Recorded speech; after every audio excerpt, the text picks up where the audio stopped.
Have you ever wondered what nobody tells you about the deep loneliness that comes after 80? It's not just about being alone, it's about something much more profound, something that catches even the strongest people off guard.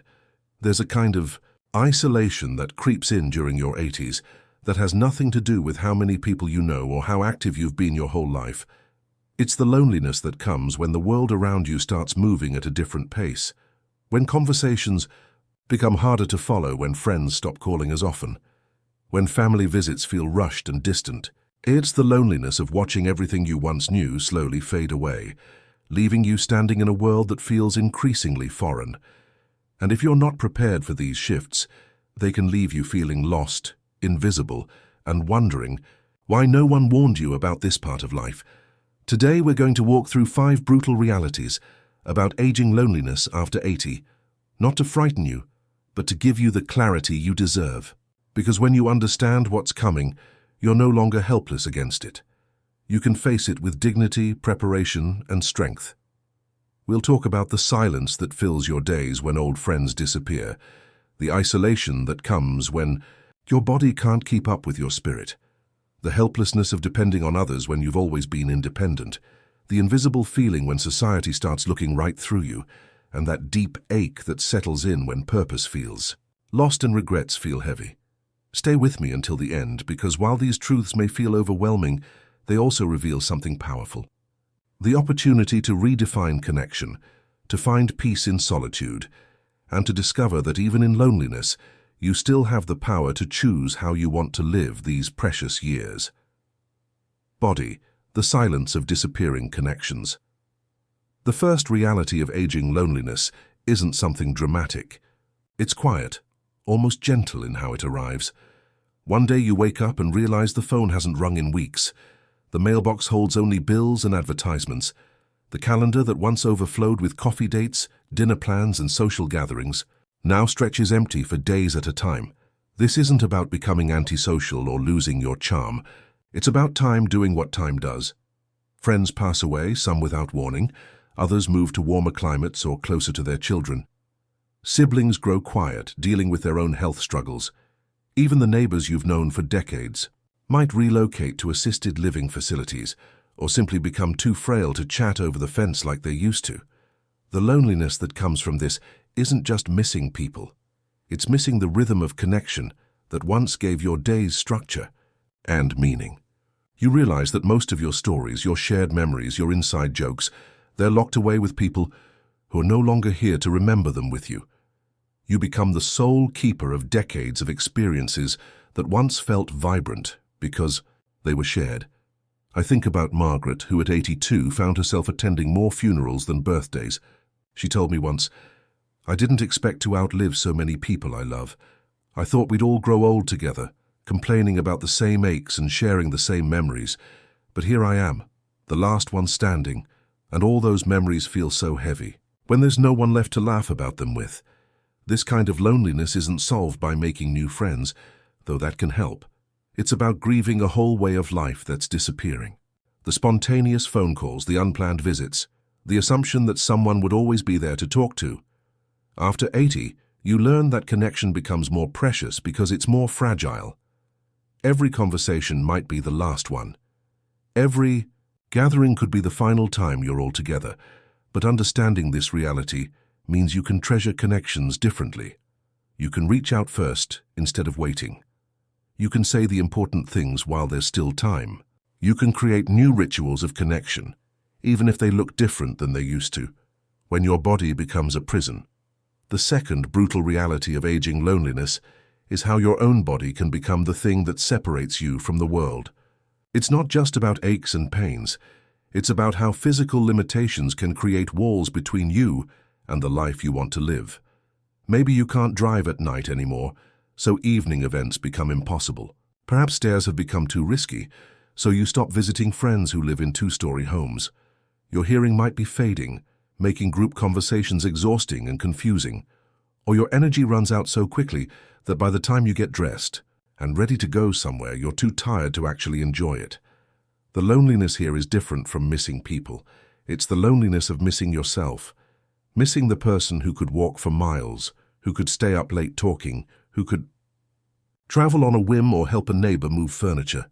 Your spirit feels young, your mind feels sharp, but your body has other plans. And that disconnect can leave you feeling trapped and isolated, even when people are around. This isolation gets worse when well-meaning family members start making decisions for you. They stop inviting you to certain events because they assume you can't handle them. They speak to your doctor instead of to you. They rearrange your furniture without asking because they think it's safer. Slowly, you start feeling like a passenger in your own life, and that's a particularly cruel kind of loneliness. Robert, who turned 84 last year, put it perfectly when he said, "I feel like I'm watching my life through a window. I can see everything happening. I want to participate, but there's this glass between me and the world, and that glass is my own body. The hardest part isn't the limitations, it's how those limitations make other people treat me like I'm not really here anymore." The key to managing this reality isn't denying your limitations or pushing through them recklessly. It's about finding new ways to connect that work with your body instead of against it. Maybe you can't host dinner parties anymore, but you can have meaningful phone conversations. Maybe you can't travel far, but you can create rich experiences in your own neighborhood. Maybe you can't be as physically helpful as you once were, but you can offer wisdom, comfort, and presence. The uncomfortable truth about needing help for people who've spent their entire lives being the helper, the giver, the one others turn to. Needing help can feel like losing your identity. And the loneliness that comes with this shift is profound, because it's not just about being alone. It's about feeling useless, burdensome, and disconnected from your sense of purpose. After 80, independence looks different than it did at 60 or even 70. You might need help with grocery shopping, managing medications, or even basic household tasks. And while your family might be willing to help, you can't shake the feeling that you're asking too much, taking up too much of their time, becoming the obligation on their to-do list. This creates a terrible cycle. You start hiding what you can't do, which leads to more isolation. You stop asking for help, which makes simple tasks overwhelming and sometimes dangerous. You begin to withdraw rather than admit you're struggling, and that withdrawal feeds the loneliness until it becomes almost unbearable. The emotional weight of this is crushing. You remember being the person others called when they needed something fixed, someone to watch their kids, a shoulder to cry on. Now you're the one who needs fixing, watching, comforting, and even when your family gives help gladly, you can't quite believe you're not a burden. Dorothy, 85, shared something with me that broke my heart. She said, "I used to be the matriarch, the one who held everything together. Now I can barely hold myself together some days. When my daughter comes to help me shower or my son drives me to appointments, I see the love in their eyes, but I also see the worry, the exhaustion. They have their own lives, their own problems, and here I am, adding to their stress." The loneliness isn't just being alone. It's feeling like I've become a problem to be solved instead of a person to be loved. This reality requires a complete redefinition of what it means to give and receive. Sometimes the greatest gift you can give your family is allowing them to help you. Sometimes accepting help gracefully is more generous than struggling alone, and sometimes the wisdom and love you offer in return for practical help is worth more than any physical assistance you used to provide. Becoming invisible in plain sight. Perhaps one of the most painful aspects of aging loneliness is how the world begins to look right through you. It's not that people are deliberately cruel. It's that a youth-obsessed society often sees older adults as background noise, as people whose stories have already been told, whose opinions no longer matter, whose presence can be safely ignored. You notice it in small ways at first. The server at the restaurant talks to your adult child instead of you, even though you're the one ordering. The doctor explains your condition to your family member rather than to you directly. Salespeople assume you can't understand new technology or make your own decisions. Store clerks look past you to the younger customer behind you. Each incident might seem minor, but they accumulate into something much heavier. A feeling that you've become invisible, that your decades of experience, your hard-won wisdom, your unique perspective, none of it matters anymore because you're old. And that invisibility creates a loneliness that's different from being alone. It's the loneliness of being present but unseen, of having thoughts and feelings and stories that no one seems interested in hearing. This invisibility extends to social situations too. In group conversations, your comments might be overlooked or dismissed. Your jokes don't land the same way they used to. People interrupt you more often, assuming you've lost your train of thought. And slowly, you might start participating less, speaking up less, until you really do become the quiet observer everyone seems to expect you to be. The technology gap makes this worse. When everything from banking to shopping to staying in touch moves online, and when family members assume you can't or won't learn new systems, you become even more disconnected from the normal flow of daily life. You're not just invisible, you're obsolete. But here's what the world doesn't understand. You are not invisible. You are not obsolete. You are a living library, a witness to decades of change, a person with depth and complexity that deserves recognition. The loneliness of being overlooked is real, but so is your power to refuse to disappear. Every time you speak up, share your story, offer your opinion, or simply refuse to be dismissed, you remind the world that you're still here, still thinking, still contributing. The weight of regret and lost purpose. The final reality of aging loneliness might be the heaviest of all. It's what happens when time slows down, when your calendar empties, when the roles that once defined you fade away, and you're left with endless hours to think, remember, and wonder about the path not taken. This is when regret can become a constant companion. Not the dramatic regrets of major life decisions, but the quiet ones. The phone calls you never made, the words you never said, the chances you didn't take, the relationships you let drift apart. The dreams you set aside for practical concerns that now seem less important than they once did. When you're no longer busy with work, raising children, or managing a household, there's space for these thoughts to expand and echo, and without a clear sense of current purpose, those regrets can feel overwhelming.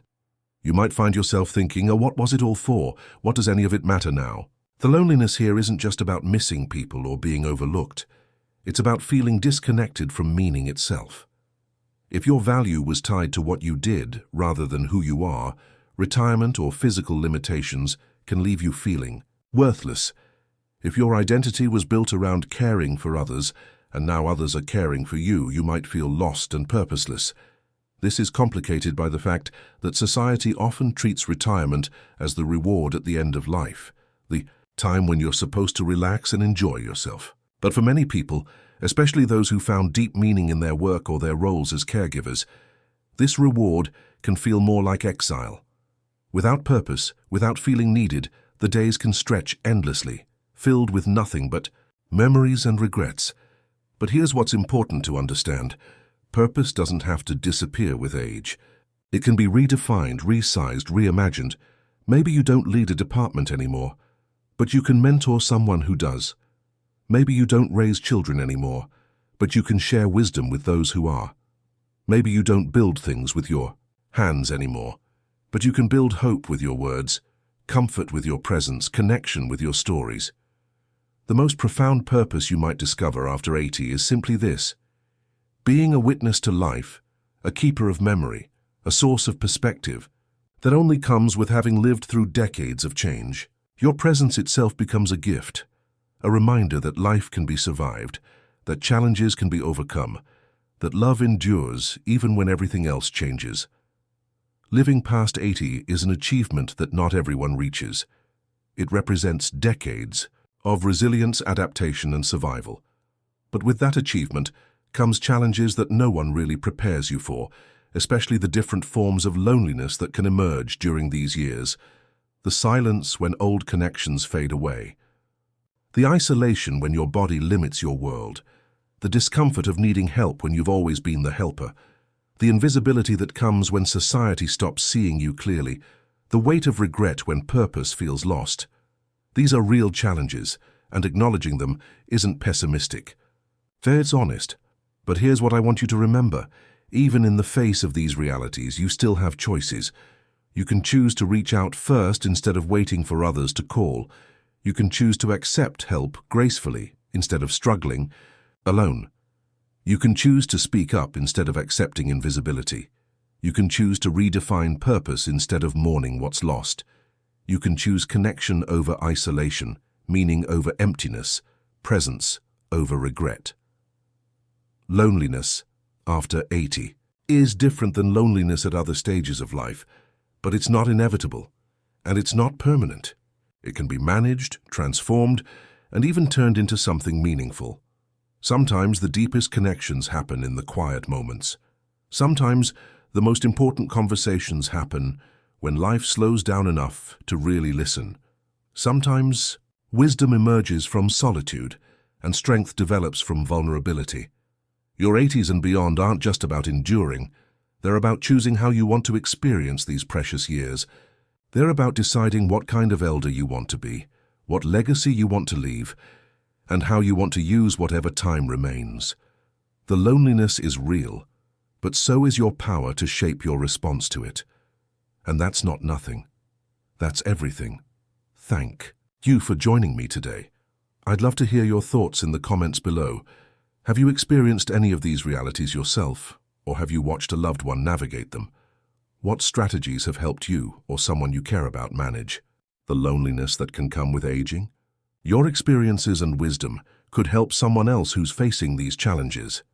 If this video resonated with you, please like and subscribe. Your support helps us continue creating content that addresses the real challenges of aging with honesty and hope. And remember, you're not alone in this journey, even when it feels like you are.